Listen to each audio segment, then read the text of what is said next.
दोस्तों अगर आप भी विराट कोहली के फैन हैं, बैंगलोर की धमाकेदार जीत से खुश हैं तो वीडियो को लाइक जरूर कीजिएगा। दोस्तों हैदराबाद के घर में घुसकर कोहली की पलटन ने की जीत का परचम लहराया तो पूरे क्रिकेट जगत में तो मानो बवाल ही मच गया।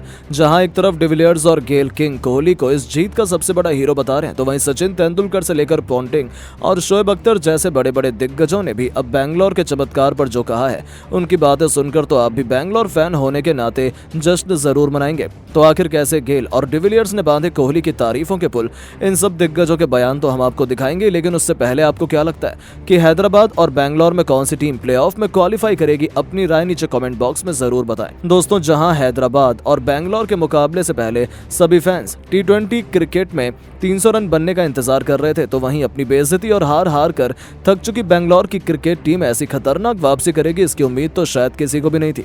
हालांकि पहले बैंगलोर के कप्तान डुप्लेसी ने टॉस जीतकर बैटिंग करने का फैसला करके 300 रन बनाने की उम्मीद पर तो पानी फेर ही दिया था। तो फिर किंग कोहली और रजत पाटीदार की खौफनाक पारी के दम पर उन्होंने 206 रन 20 ओवर में बना डाले। हालांकि हैदराबाद के पास ऐसे खतरनाक बल्लेबाज मौजूद थे जो 15 ओवर में भी नहीं इस लक्ष्य को हासिल करने के काबिल थे। यही डर बैंगलोर फैंस और बैंगलोर टीम के चेहरे पर साफ तौर पर नजर आ रहा था। लेकिन दोस्तों बैंगलोर के गेंदबाजों ने जो किया वो तो इतिहास के पन्नों में दर्ज हो चुका है। घमंड में चूर हैदराबाद के सितारों से सजे बल्लेबाजी क्रम को उन्होंने ताश के पत्तों की तरह तहस नहस कर उसको रख दिया। उनकी खतरनाक गेंदबाजी के आगे उनके बड़े बड़े खिलाड़ी भी घुटने टेकने पर मजबूर हो गए। हेड 1 रन, एक मार्करम केवल 7 रन, तो हेनरी क्लासेन जैसे खिलाड़ी भी केवल 7 रन बना पाए। अभिषेक शर्मा 13 गेंद पर 31 रन बनाकर आउट हुए और इन चारों के आउट होते ही बैंगलोर ने अपनी जीत के सपने सजाने शुरू कर दिए और अंत में हैदराबाद की क्रिकेट टीम केवल स्ट्रगल करती रह गई और बैंगलोर के राजीव गांधी में अपनी जीत का झंडा गाड़कर पूरे स्टेडियम में पूरे क्रिकेट जगत को हिलाकर रख दिया। हर कोई हैरान है कि बैंगलोर ने चमत्कार कर दिया कैसे, तो वहीं दुनिया भर के कई बड़े बड़े दिग्गज भी ये देखकर हैरान रह गए। यहाँ तक कि अब बैंगलोर के पूर्व खिलाड़ी क्रिस गेल ने तो यहाँ तक कह दिया कि जिसने भी सोचा था बैंगलोर आईपीएल से बाहर है, उनके लिए एक मुंह तोड़ जवाब है जो दिखाता है कि बैंगलोर को कभी भी हल्के में नहीं लेना चाहिए।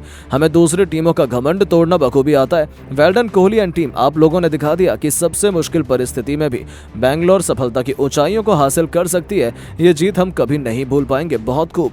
तो वहीं दोस्तों खुद God of cricket Sachin Tendulkar भी हक्का बक्का रह गए। उन्होंने कह दिया कि इसीलिए कहते हैं क्रिकेट अनिश्चितताओं का खेल है। जहां एक तरफ फैंस उम्मीद कर रहे थे हैदराबाद 300 रन बनाए, वहां बैंगलोर ने दिखा दिया कि वो भी आईपीएल खेलने के लिए आए हैं। बैंगलोर को जीत का पूरा क्रेडिट दिया जाना चाहिए, खासतौर पर विराट कोहली और उनके गेंदबाजों को। विराट ने उनमें नई उम्मीद जिंदा करी और उनके गेंदबाजों ने उन्हें निराश बिल्कुल नहीं किया। और यहां से मुझे लगता है कि बैंगलोर प्लेऑफ में क्वालिफाई करने का दम रखती है। मुझे उन पर भरोसा है। तो दोस्तों सच में अब तो सचिन भी विराट का साथ दे रहे हैं। यहाँ तक कि अब खुद विराट कोहली के चहेते दोस्त एबी डिविलियर्स का कहना है कि यह मैच इस आईपीएल का सबसे बेहतरीन मैच था जिसमें बैंगलोर ने अपनी असली ताकत दिखाई है। यही हमारी खूबी है। जब भी हमें कोई कमजोर समझता है, उन्हें लगता है हम गेम से बाहर हैं, तभी हम पलटवार करते हैं। और ये एक कड़वी सच्चाई है। जिस तरीके से इस मैच में कोहली ने बैटिंग की, हमारे गेंदबाजों ने बॉलिंग की, हम एक नई रणनीति और जोश के साथ आए हैं और हमने हैदराबाद की बोलती बंद की है। ये जीत बेहद स्पेशल और एक्साइटिंग है।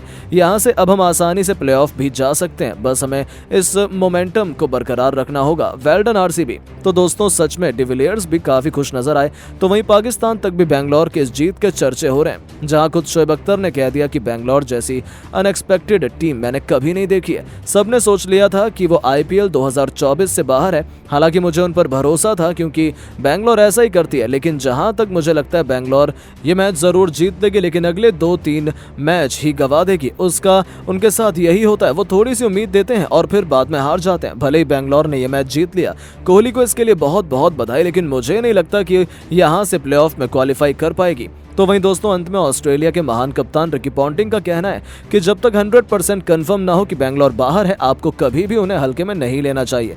हैदराबाद ने यही गलती की थी। मुझे लगता है कि हैदराबाद जानबूझकर ये मैच हारी है क्योंकि वो आसानी से ये मुकाबला जीत सकते थे, लेकिन उनके खिलाड़ियों को बड़े शॉट खेलने चाहे और वो आउट हो गए। इसमें बैंगलोर को क्रेडिट थोड़ा बहुत मिलना चाहिए, लेकिन मैं बैंगलोर की जीत से ज्यादा हैदराबाद की हार से निराश हूँ। तो दोस्तों सच में इस दुनिया के सभी दिग्गजों ने अलग अलग अलग रिएक्शन दिए हैं जिनके बयान बहुत तेजी से वायरल भी हो रहे हैं। लेकिन अब आपको क्या लगता है कि बैंगलोर और हैदराबाद में कौन सी टीम IPL 2024 के प्लेऑफ में क्वालिफाई करेगी?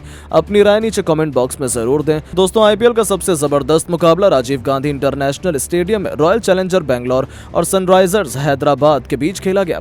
इस मुकाबले में बैंगलोर ने टॉस जीतकर पहले गेंदबाजी करने का मौका मिला। टीम की तरफ से ओपनिंग की शुरुआत करने मैदान पर विराट कोहली के साथ कप्तान फाफ डु प्लेसिस आए। ये दोनों बल्लेबाज बेहद ही आक्रामक अंदाज में नजर आ रहे थे। वहीं हैदराबाद की तरफ से पहला ओवर लेकर आए अभिषेक शर्मा। इनका स्वागत विराट कोहली ने पहली गेंद पर शानदार चौका लगाकर किया और अपनी टीम का खाता खोला। इसके बाद दोनों बल्लेबाज सिंगल डबल लेकर पहले ही ओवर में 10 रन बटोर लिए। हैदराबाद की तरफ से दूसरा ओवर लेकर आए भुवनेश्वर कुमार। इनका स्वागत पहली गेंद पर कप्तान फाफ डु प्लेसिस ने शानदार चौका लगाकर किया और अपनी टीम के स्कोर को तेजी से आगे बढ़ाया। इसके बाद भी फाफ डु प्लेसिस रुकने का नाम नहीं लिए। पांचवी गेंद को भी उन्होंने चौके में तब्दील कर दिया। भुवनेश्वर कुमार के ओवर की अंतिम गेंद पर भी फाफ डु प्लेसिस ने खतरनाक अंदाज में चौका जड़ते हुए ओवर को समाप्त किया और अपनी टीम के स्कोर को 2 ओवर में ही 24 रनों तक पहुंचा दिया। हैदराबाद की तरफ से तीसरा ओवर लेकर आए खुद कप्तान पैट कमिंस, लेकिन इनका स्वागत पहली गेंद पर विराट कोहली ने बेहतरीन चौका जड़कर किया। इसके बाद भी कोहली का बल्ला रुकने का नाम नहीं लिया।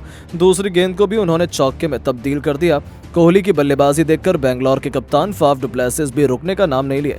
चौथी गेंद पर उन्होंने खतरनाक अंदाज में छक्का जड़कर इस ओवर से दोनों बल्लेबाजों ने मिलकर 19 रन बटोरकर अपनी टीम को 3 ओवर में ही 43 रनों तक पहुंचा दिया। एक बार फिर विकेट की तलाश में चौथा ओवर लेकर आए हैदराबाद के नए गेंदबाज टी नटराजन, लेकिन विराट कोहली ने इनको भी नहीं छोड़ा। पहली गेंद पर शानदार चौका जड़कर स्वागत किया, लेकिन तभी नटराजन ने अपने ओवर की 5वीं गेंद पर बैंगलोर के कप्तान फाफ डु प्लेसिस को पवेलियन का रास्ता दिखाकर अपनी टीम को पहली सफलता दिला दी। बैंगलोर को 48 रनों के स्कोर पर पहला झटका लग गया। फाफ डु प्लेसिस टीम के लिए केवल 12 गेंद पर 25 रन बनाकर पवेलियन लौट गए, लेकिन विराट कोहली मैदान पर अभी भी टिके हुए थे। इनका साथ देने के लिए नए बल्लेबाज विल जैक आ चुके थे। इन दोनों खिलाड़ियों के कंधों पर टीम की पूरी जिम्मेदारी आ चुकी थी। रॉयल चैलेंजर बैंगलोर का स्कोर 4 ओवर में ही 49 रनों तक एक विकेट पर पहुंच गया था। हैदराबाद के कप्तान विकेट की तलाश में एक बार फिर बॉलिंग में बदलाव करते हुए गेंद उन्होंने 5वां ओवर फेंकने के लिए शहबाज अहमद को थमाई। बैंगलोर के बल्लेबाजों ने मिलकर अपनी टीम के स्कोर को 50 रनों के पार पहुंचा दिया, लेकिन शहबाज अहमद ने बेहतरीन गेंदबाजी का नजारा दिखाया और केवल 2 रन दिए। बैंगलोर का स्कोर 5 ओवर में 51 रनों तक बन पाया था। पावर प्ले का अंतिम ओवर लेकर आए एक बार फिर हैदराबाद की तरफ से टी नटराजन। इनका स्वागत एक बार फिर विराट कोहली ने ही तीसरी गेंद पर खतरनाक अंदाज में छक्का लगाकर किया। देखते देखते बैंगलोर का स्कोर पावर प्ले के 6 ओवर में ही 61 रनों तक पहुंच गया। हैदराबाद की तरफ से 7वां ओवर लेकर आए मयंक मार्कंडे। इन्होंने अपने ओवर की अंतिम गेंद पर विल जैक को क्लीन बोल्ड कर पवेलियन का रास्ता दिखा दिया और अपनी टीम को दूसरी सफलता दिला दी। विल जैक केबल बनाकर पवेलियन लौट गए, लेकिन कोहली अभी भी मैदान पर टिके हुए थे। उनका साथ देने के लिए नए बल्लेबाज रजत पाटीदार आ चुके थे। इन दोनों बल्लेबाजों के कंधों पर टीम की पूरी जिम्मेदारी आ चुकी थी। बैंगलोर का स्कोर 8 ओवर में 2 विकेट 73 रन बन चुका था। विराट कोहली का भरपूर साथ रजत पाटीदार दे रहे थे। ये दोनों बल्लेबाज अपनी टीम को पूरी तरह से संभाल रहे थे। इन दोनों बल्लेबाजों ने मिलकर अपनी टीम को 10 ओवर में 94 रनों तक पहुंचा दिया। हैदराबाद की तरफ से 11वां ओवर लेकर आए मयंक मार्कंडे। इनका स्वागत दूसरी गेंद पर रजत पाटीदार ने खतरनाक अंदाज में छक्का लगाकर किया। इसके बाद भी मयंक मार्कंडे रुकने का नाम नहीं लिए। लगातार 4 गेंद पर 4 छक्के ठोकते हुए इस ओवर से 27 रन बटोरकर अपनी टीम को 100 रनों के पार पहुंचा दिया और विराट कोहली के साथ 50 रनों से अधिक की साझेदारी बना ली। 11 ओवर में ही बैंगलोर का स्कोर 2 विकेट पर 121 रनों तक पहुंच गया। देखते देखते रजत पाटीदार ने अपना तूफानी अर्धशतक केवल 19 गेंद में ठोक दिया। वहीं विराट भी अपने अर्धशतक के काफी करीब थे, लेकिन तभी टीम के लिए 13वां ओवर लेकर आए जयदेव उनादकट ने अपने ओवर की तीसरी गेंद पर रजत पाटीदार को पवेलियन का रास्ता दिखा दिया और बैंगलोर को 130 रनों के स्कोर पर तीसरा झटका लग गया। रजत पाटीदार केवल 20 गेंद पर तूफानी बल्लेबाजी करते हुए 5 छक्के और 2 चौके की मदद से 50 रन बनाकर पवेलियन लौट गए। अब विराट का साथ देने मैदान पर कैमरन ग्रीन आए, लेकिन देखते ही देखते विराट कोहली ने भी अपना तूफानी अर्धशतक केवल 37 गेंद में ठोक दिया, लेकिन उसके बाद ज्यादा देर तक मैदान पर टिक नहीं सके। 15वें ओवर की 5वीं गेंद पर विराट कोहली जयदेव उनादकट के शिकार हो गए।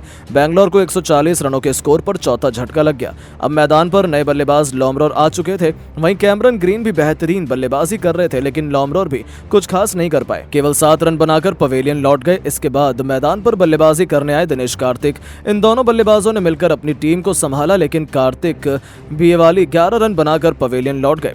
अंत में स्वप्निल और कैमरन ग्रीन ने मिलकर अपनी टीम को 20 ओवर में 206 रनों तक 7 विकेट पर पहुंचा दिया और हैदराबाद के सामने पहाड़ जैसा लक्ष्य खड़ा कर दिया। इस लक्ष्य का पीछा करने उतरी हैदराबाद की टीम ओपनिंग की शुरुआत करने मैदान पर। हर मैच की तरह इस मैच में भी अभिषेक शर्मा और ट्रेविस हेड वहीं बेंगलोर की तरफ से पहले ओवर लेकर आए बिल जैक और आते ही उन्होंने अपनी टीम को सबसे बड़ी मछली ट्रेविस हेड को चौथी गेंद पर पवेलियन का रास्ता दिखा दिया। हैदराबाद को 2 रनों के ही स्कोर पर पहला झटका लग गया। हैदराबाद की टीम ने एक ओवर में केवल 3 रन बना पाई